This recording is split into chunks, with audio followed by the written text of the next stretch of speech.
लड़का लड़की दोनों साथ पढ़ा करते थे और डॉक्टरी की पढ़ाई कर रहे थे। एक दिन की बात है, लड़की लड़के से कहती है कि देखो मैं तो पास हो गई हूँ डॉक्टरी में और तुम हो गए हो फेल, और अब मैं तुम्हारे साथ शादी नहीं करने वाली हूँ। लड़का एकदम से उसकी तरफ देखता है कि हमने तो एक दूसरे के साथ जीने मरने की कस्में खाई थी, लेकिन लड़की कहती है साथ जीने मरने की? अरे तुम मेरे ऊपर बोझ बन जाओगे, मैं तो डॉक्टर बन गई हूँ और तुम निठल्ले के निठल्ले रह गए, तुमसे एग्ज़ाम पास भी नहीं हुआ डॉक्टरी का, तुम मेरे पैसों पर पलोगे, मेरी गले की हड्डी बनोगे, मुझे तुमसे शादी नहीं करनी है।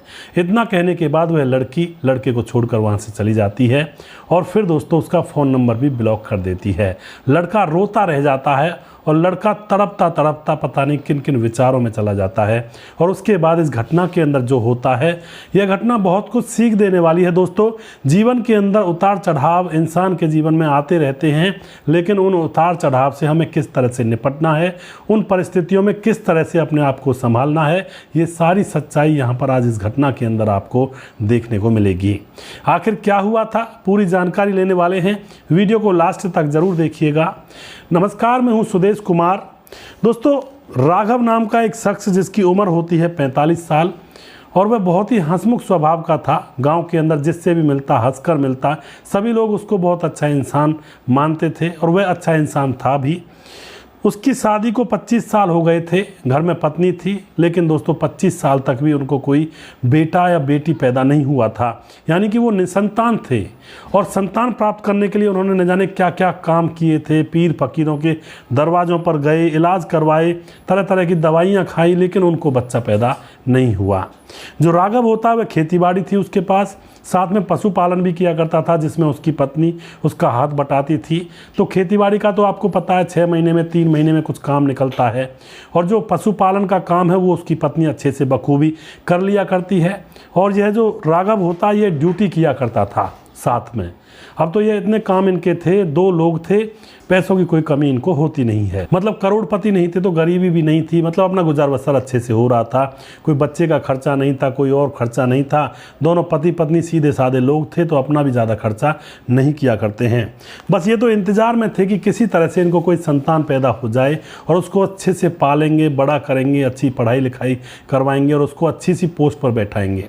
अब दोस्तों यहाँ पर क्या होता है, कुछ दिन के बाद अब भगवान ने इनकी सुन ली और राघव को पता चलता है कि उसकी पत्नी के पेट में है, यानी कि वह गर्भवती है।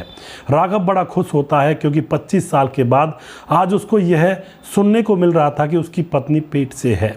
बड़ा ही खुश सुविधा अपनी पत्नी के पास आता है, ड्यूटी से आकर के पत्नी को गले लगा लेता है और बड़ा खुश होता है। पत्नी भी बहुत खुश थी कि अब हमारी मनोकामना पूरी हो जाएगी, हम निसंतान नहीं मरेंगे, हमारी कोई अग्नि देने वाला हमारा कोई होगा, यानी कि चिता को अग्नि देने वाला हमारा कोई उत्तराधिकारी होगा। उसके बाद यहाँ पर दोस्तों दोनों खुश रहते हैं। और जो राघव होता है वह नौकरी छोड़ देता है क्योंकि वह सोचता है कि अब मैं अपनी पत्नी की देखरेख करूँगा, घर पर रहूँगा, पैसों की मुझे ज़्यादा टेंशन है नहीं, क्योंकि घर पर पशुपालन होता था और उसके दूध वगैरह बेचा करते थे तो काफ़ी आमदनी हो जाया करती। भैंसों के लिए चारा खेतों में हो जाया करता, तो चारा भी उनको मोल खरीदना नहीं पड़ता, यानी कि पैसों से खरीदना नहीं पड़ता, तो जो भी दूध बेचता था वो आमदनी ज़्यादा हुआ करती थी। दोस्तों, भैंसों के धंधे में यानी कि डेयरी के धंधे में जब चारा, बाखर, खल ये अगर पैसों से खरीदनी पड़ जाती हैं तो ज़्यादा मुनाफा नहीं हो पाता है। लेकिन गांव के अंदर ऐसा माहौल होता है कि भैंसों को ज़्यादा खल बाखर ये खिलाने की ज़रूरत नहीं होती है, उनको जंगल की तरफ खोल दिया जाता है, तो उनको जंगल में चराने के लिए जैसे ले जाते हैं तो जंगल के अंदर से सारे पोषक तत्व उनको मिल जाते हैं और उसके बाद खर बाखर ज़्यादा खिलाने की ज़रूरत नहीं होती है और जो भूसा होता है उसकी भी खपत बहुत कम होती है, तो बचत ज़्यादा हो जाती है ऐसी डेयरियों में। तो अब यहाँ पर दोस्तों वह घर पर रहने लगता है अपनी पत्नी के साथ और जो भैंसों का काम होता है पशुपालन उसमें उसकी मदद करने लगता है कि भाई गर्भवती है, कोई दिक्कत ना हो जाए। पूरे 9 महीने गुजर जाते हैं और पूरे 9 महीने गुजरने के बाद एक दिन उसकी पत्नी के पेट में प्रसव पीड़ा का दर्द होता है। बड़ा ही खुश होता है और उसको हॉस्पिटल ले जाता है और वहाँ पर डॉक्टर ट्रीटमेंट करते हैं और उसको एक सुंदर सा बेटा पैदा हो जाता है। जब बेटा पैदा होता है तो बस उसके तो कहते हैं 4 चांद लग जाते हैं और पूरे गाँव में खुश हुआ घूम रहा था। गाँव के सभी लोगों से प्यार से बातचीत किया करता था, तो कोई भी उसका दुश्मन नहीं था। सभी लोग खुश थे कि इनको बेचारों को 25 साल बाद संतान पैदा हुई है, बहुत अच्छी बात है। और जो राघव होता है वह लड्डू पूरे गांव में लड्डू बांटता है और खुश होकर के सबको बताता है, तो पूरा गांव खुश था। दोस्तों अब यहाँ पर बच्चा धीरे धीरे बड़ा होने लगता है और गांव के अंदर ही उसकी पढ़ाई लिखाई चालू करवा दी जाती है और अच्छे से अच्छे आस पड़ोस में जो स्कूल होते हैं अच्छे स्कूल में उसको पढ़ाया जाता है। तो स्कूली जब एजुकेशन पूरी हो जाती है तो उसके बाद अब बेटा कहता है कि बाबा मैं डॉक्टर बनना चाहता हूँ और मुझे आप पढ़ाई करने के लिए बाहर भेज दीजिए। तो बेटा की यह ख्वाहिश सुन करके जो पिता होता है बहुत खुश होता है, क्योंकि वह तो चाहता ही था कि उसकी जो संतान हो वो बड़ी होकर पढ़ लिख कर कोई बड़ी अफसर बने या फिर कोई बड़ी पोस्ट पर जाए। तो पिता बहुत खुश हो जाता है कि मेरे बेटे के विचार मेरे ही जैसे हैं और वह कहता है कि बेटा जो कुछ हमने आज तक जोड़ा है, पैसे इकट्ठे किए हैं, सारे पैसे मैं तेरे ऊपर लगा दूंगा पढ़ाई के ऊपर। क्योंकि दोस्तों डॉक्टरी की जो पढ़ाई होती है बहुत महंगी होती है, बड़ी बड़ी कॉलेज में एडमिशन होता है। और अब जो पिता होता है कहता है कि इतना मेरे पास है, मैंने जोड़ कर रखा हुआ है, खर्चे हमारे थे नहीं तो सारा पैसा इकट्ठा किया हुआ है, तुम पढ़ाई करो तन मन से। और उसके बाद दोस्तों उसका इंतज़ाम करवा देता है पढ़ाई लिखाई का शहर के अंदर। और अब जो रेलवे स्टेशन होता है वहाँ तक पिता अपने बेटे को छोड़ने के लिए जाता है और बेटे का नाम रख दिया गया था रवि। अब रवि से कहता है स्टेशन पर पिता की बेटा शहर तो तू जा रहा है, पैसे भी काफ़ी हैं तेरे पास, हम काफ़ी तेरे पैसे भेज देंगे तुझे चिंता करने की ज़रूरत है नहीं, लेकिन वहाँ पर बुरे व्यसनों में मत पड़ जाना, यानी कोई गंदी चीज़ों में की आदत मत लगा लेना। तो उसके बाद जो बेटा होता है कहता है नहीं बाबा ऐसा कुछ नहीं होगा। और उसके बाद बेटा ट्रेन में बैठ करके शहर चला जाता है, वहाँ पर एडमिशन वगैरह हो जाता है, उसका पैसे भर दिए जाते हैं और अब वह वहीं पर कॉलेज के अंदर पढ़ाई करने लगता है। धीरे धीरे जब पढ़ाई कर रहा होता है तो कॉलेज के अंदर उसी की क्लास में एक लड़की जिसका नाम होता है सरोज, वह उसकी तरफ बार बार टका करती थी, देखा करती थी। तो अब जो रवि होता है वह देखता है कि ये लड़की बार बार मुझे देखती है, आखिर मांझा क्या है। तो एक दिन वह उस लड़की सरोज से पूछ लेता है कि आप मुझे बार बार ऐसे क्यों देखती हैं। तो सरोज कहती है कि मैंने आपको कहीं ना कहीं देखा है, या तो कहीं किसी स्कूल में देखा है या फिर कहीं किसी एग्ज़ाम सेंटर में देखा है। क्योंकि दोस्तों एग्ज़ाम होते हैं 10वीं 12वीं के, तो बहुत सारे गाँव के इकट्ठे बच्चे होकर कहीं एक जगह पर सेंटर आ जाता है, ऐसा होता है। तो अब जो सरोज कहती है कि मैंने आपको देखा है, तो रवि बताता है कि मेरा गांव, अपने गांव का नाम बताता है। तो अब जो सरोज होती है वह भी अपने गांव का नाम बताती है। तो दोनों के गांव पास में ही थे, यानी कि 4-5 किलोमीटर की दूरी पर ही दोनों के गांव थे। अब तो यहाँ पर दोनों जब एक गांव के पास से थे तो अब दोनों के बीच में बातचीत होने लगती है कि भाई पास पास के हैं। और धीरे धीरे जब ये पढ़ाई लिखाई कर रहे होते हैं तो दोनों को एक दूसरे से प्यार हो जाता है और दोनों ही एक दूसरे के साथ शादी करने का वादा कर बैठते हैं। और इन दोनों के बीच में एक अच्छी बात ये थी कि लड़का लड़की दोनों आपस में संबंध नहीं बनाते हैं। रवि भी इस बात के खिलाफ था कि संबंध शादी के बाद ही बनाएंगे, और जो लड़की थी सरोज वह भी इस बात के खिलाफ थी कि हम संबंध बनाएं या नहीं बना, मतलब संबंध बाद में ही बनाएंगे, ये बात में राजी थी। अब तो यहाँ पर एग्ज़ाम का समय आ रहा था। अब दोस्तों लास्ट में एग्ज़ाम होता है। एग्ज़ाम से पहले एक बात और बता देना चाहता हूँ, जो रवि होता है उसके माँ बाप का वह इकलौता बेटा था, माँ बाप ने काफ़ी पैसे जोड़ कर रखे हुए थे। अब जो रवि होता है उसके पास काफ़ी पैसे माँ बाप एक्स्ट्रा भी भेज दिया करते, तो ज़्यादा दौलत अनभिज्ञ इंसान के लिए नुकसान दे जाती है। जो इंसान ये नहीं जानता कि दौलत कैसे कमाई जाती है, या फिर स्टूडेंट लाइफ में कुछ लड़के ऐसे होते हैं उनको पैसों से ज़्यादा प्यार नहीं होता, जहाँ पर 100 खर्च करने होते हैं वहाँ पर 500 रुपये खर्च कर देते हैं। उनको ये पता नहीं होता है कि ये कितनी मेहनत से कमाए जाते हैं। ऐसा ही यहाँ पर रवि के साथ होता है। उसके माता पिता उसके लिए काफ़ी पैसा भेजा करते हैं, तो अब उसको पैसों की औकात ज़्यादा समझ में नहीं आ रही थी और ना ही वह पैसों को कुछ मानता था। जहाँ पर 10 रुपये खर्च हुआ करते वहाँ पर 100 रुपये खर्च करता। और अब इसी तरह से वह शराब के चस्के का आदी पड़ गया था। उसके यार दोस्त कहते कि चलो पार्टी करते हैं, क्योंकि होता है दोस्तों ऐसी जगहों पर, तो उनके साथ बैठ जाया करता और धीरे धीरे उनके साथ वह अच्छी तरह से पार्टी करने लगता है और खूब उनको पैसे भी दिया करता। माँ बाप सोचते कि बेटा पढ़ाई कर रहा है, उसको पैसे की ज़रूरत होगी। अब इस बात की खबर उसकी प्रेमिका सरोज को भी लग गई थी और सरोज कहती है कि तुम इस शराब वगैरह को छोड़ दो, वरना मुझसे बुरा कोई नहीं होगा, फिर मुझसे बात करना बंद कर देना। तो अब यहाँ पर इनके बीच में ये बातें चल ही रही थी। इतने में ही कॉलेज का एग्ज़ाम आ जाता है। दोनों एग्ज़ाम में बैठते हैं और दोस्तों एग्ज़ाम जब क्लियर हो जाता है और रिजल्ट आता है तो यहाँ पर बहुत बड़ा दुख होता है रवि को, जब उसको पता चलता है कि वह एग्ज़ाम में फ़ेल हो गया है। लेकिन उसकी प्रेमिका सरोज एग्ज़ाम में पास हो गई थी। और दोस्तों अब यहाँ पर रवि पहले तो यह सोचता है कि चलो मैं फेल हो गया, लेकिन मेरी प्रेमिका सरोज तो पास हो गई है, कोई दिक्कत नहीं है, एक ही बात है। लेकिन यहाँ पर सरोज से जब वह मिलता है तो सरोज उसे झटक देती है और कहती है कि तू तो अनपढ़ निकला, तुझसे तो एग्ज़ाम ही क्रैक नहीं हुआ, तू मेरे साथ अब आज के बाद नहीं रहेगा। मैं अगर तुझसे शादी कर भी लूँ तो तू तो मेरे पैसों पर मौज मस्ती करेगा, क्योंकि तूने अपने माँ बाप के जो पैसे भेजे गए हैं उनसे शराब वगैरह पीता है। तुझे ये भी तनक भी होश नहीं है कि तुम्हारे माँ बाप किस तरह से पैसे कमा कर तुम्हें भेजते हैं, उनकी सबकी शराब पी जाया करता है। ऐसी बुरी बुरी बातें वह अब रवि से कहती है और कहती है कि मुझसे आज के बाद बात मत करना, मैं ऐसे निठल्ले नक्कारा इंसान के से शादी नहीं करूंगी और तू तो मेरे ऊपर ही रह जाएगा और ज़िंदगी भर मेरे ऊपर बोझ बनकर मेरी कमाई को खाएगा, मेरे पैसों पर पलेगा। मुझे तुमसे कोई बात नहीं करनी है। और उसके बाद वह अब रवि का फ़ोन नंबर ब्लॉक भी कर देती है। यह बात जब रवि को पता चलता है तो उसको बहुत बड़ा झटका लगता है। उसकी अकल ठिकाने आ जाती है कि अब जो मैंने यह पढ़ाई में कोताही बढ़ती है, मतलब पढ़ाई को अच्छे तरह से नहीं किया है, मैंने बहुत गलत किया है, जबकि मेरे माँ बाप तो खूब पैसा भेजते हैं। वह सोचता है कि मेरी प्रेमिका सरोज ने भी मेरा नंबर ब्लॉक कर दिया और वह सही कह रही है कि मैं उसके पैसों पर पलूँगा, उसके ऊपर बोझ बनूंगा। इससे तो अच्छा मैं पढ़ाई करूँ, पढ़ लिख कर आगे बढ़ूँगा। उसके बाद दोस्तों अपनी प्रेमिका की याद में, क्योंकि उसकी प्रेमिका ने झटक दिया था कि मैं तुमसे शादी नहीं करूँगी, तुम किसी लायक नहीं हो, तो वह पढ़ाई चालू कर देता है, शराब वगैरह पीना बिल्कुल बंद कर देता है। 1 साल के बाद ही वह पास हो जाता है और उसकी जो प्रेमिका थी वह पहले ही पास होकर डॉक्टर बन चुकी थी। अब तो जैसे ही वह पास होता है तो वह सोचता है कि उसकी प्रेमिका सरोज उसके फ़ोन पर फ़ोन करेगी और फिर से सारा कुछ मामला पहले जैसा हो जाएगा, लेकिन ऐसा कुछ नहीं होता है। सरोज उसके पास फ़ोन नहीं करती है। वह सरोज को बताना भी चाहता है तो सरोज ने अपना नंबर ब्लॉक किया हुआ था, उसका नंबर।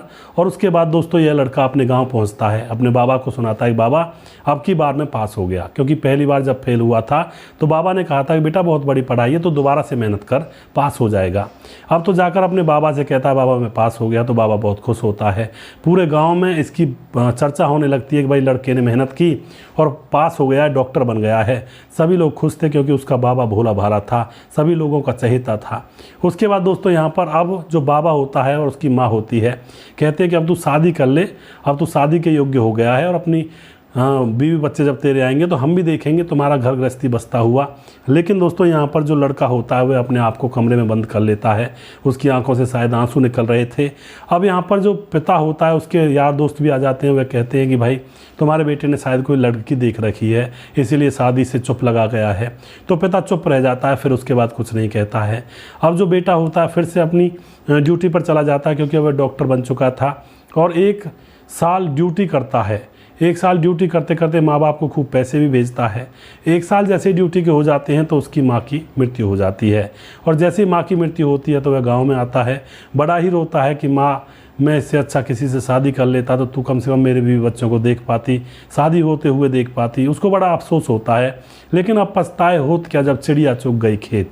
माँ की जो 12वीं 13वीं होती है इतने में वहाँ पर रहता है और उसके बाद उसका जो पिता होता है वह उससे कहता है बेटा अब तो तुझे शादी करनी ही पड़ेगी, क्योंकि अब तुम्हारी माँ भी नहीं रही है और अब मेरे लिए रोटी खाना वगैरह कौन बनाएगा, मैं तो रोटी बनाना जानता भी नहीं हूँ।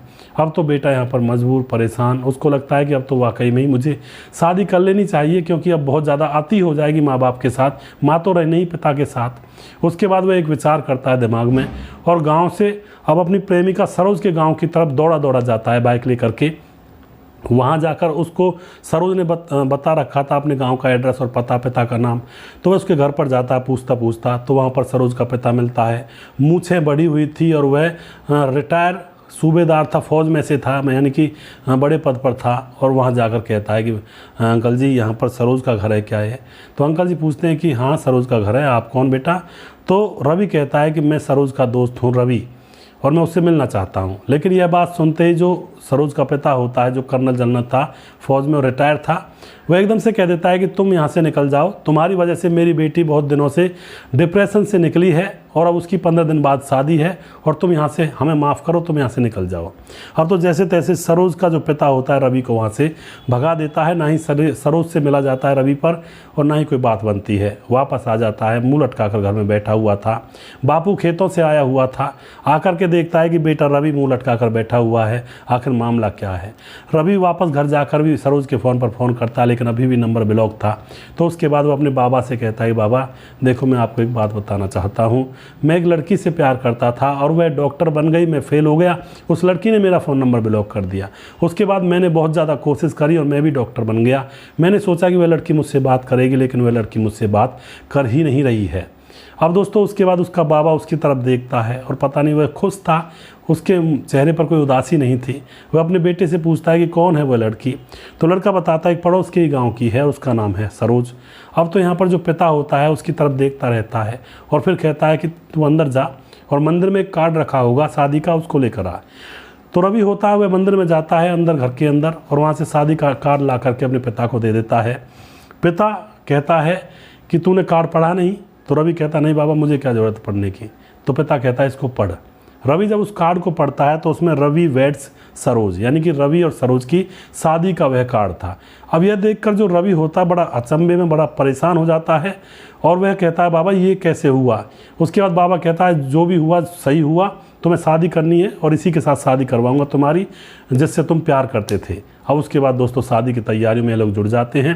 शादी हो जाती है। शादी से पहले वह अपनी जो होने वाली पत्नी है सरोज के पास फ़ोन करता है, लेकिन अभी भी सरोज ने अपना नंबर ब्लॉक किए हुए था। और जब यह बारात लेकर सरोज के दरवाजे पर पहुंचता है तो वहां से जब सरोज ब्याह करके दुल्हन बन करके इसके साथ आती है और जब यहाँ पर सुहागरात होती है तो वहाँ पर सरोज से पूछता है रवि कि तुमने ऐसा क्यों किया, तुम्हारा नंबर ब्लॉक था और मेरे साथ तुमने रिश्ता कैसे जोड़ लिया, ये क्या मान रहा है, मुझे पूरी जानकारी दो, मेरे बाबा ने तो बताया नहीं। अब सरोज हंसने लगती है उसकी तरफ देख करके, और रवि जैसे कह रहा था कि तुमने मेरा नंबर भी ब्लॉक कर दिया, मुझसे बात भी करना बंद कर दिया। सरोज कहती है कि अगर मैं ऐसा ना करती तो तुम क्या डॉक्टर बन पाते, तुम क्या शराब को छोड़ पाते वहाँ पर यार दोस्तों के साथ जो तुम पार्टी किया करते थे। तो यह बात सुनकर रवि सोचता है कि हाँ ये बात तो सही है।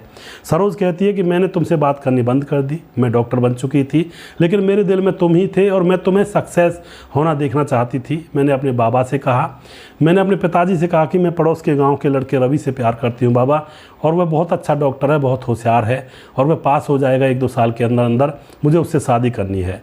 तो उसका जो बाबा था कर्नल जनरल, वह अब रवि के पिता राघव से आकर मिलता है और उसको बताता है कि तुम्हारा बेटा मेरी बेटी से प्यार करता है और मेरी बेटी ने उसका फ़ोन नंबर ब्लॉक किया हुआ है, जिससे कि वह एग्ज़ाम में पास हो जाए और जैसे वह पास हो जाएगा उसके बाद हम इन दोनों की शादी कर देंगे।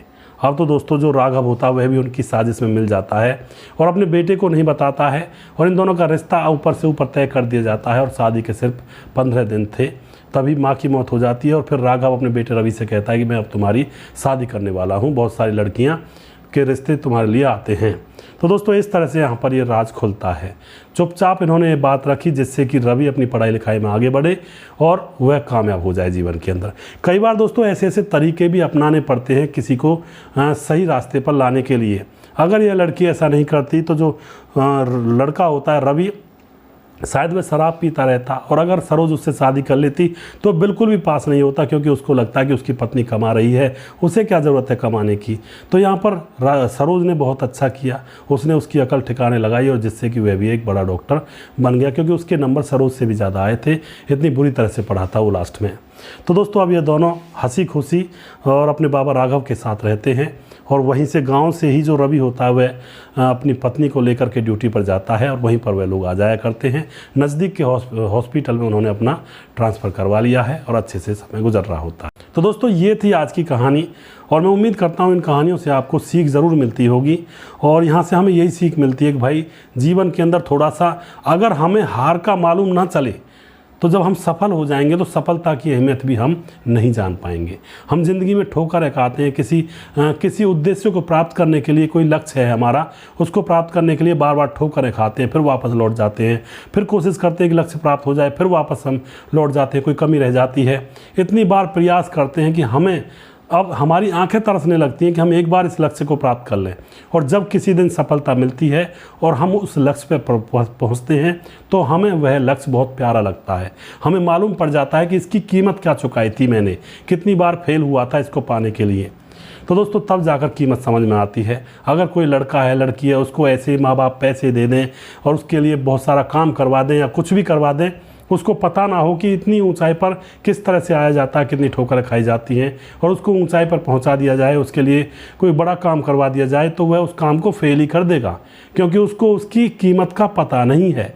जब तक इंसान को कीमत का पता नहीं चल जाता है, कामयाबी की कीमत का, या फिर कई बार वह फ्लॉप नहीं होता है, या फिर जी तोड़ मेहनत जब तक वह लक्ष्य के लिए नहीं करता है तब तक उसे अपने लक्ष्य की अहमियत का पता नहीं चलता है। इसलिए मैं बार बार कहता हूँ, बहुत सारे लोग फेल हो जाते हैं अपने कामों में, तो वो फेल नहीं होता है। फेल होने का मतलब है आप उस रास्ते पर और ज़्यादा परफेक्ट हो रहे हो। तो इसलिए फेल होने को आप अपना दुर्भाग्य ना समझें कि हम इस रास्ते को अच्छी तरह से जांच रहे हैं और जान रहे हैं और परख रहे हैं, और कामयाबी जब मिलेगी तो झंडे ही गाड़ देंगे। तो दोस्तों, यह थी इस कहानी की शिक्षा। अगला वीडियो बहुत जल्दी फिर से लेकर आऊँगा, तब तक आप खुश रहें, सावधान रहें। जय हिंद, जय भारत।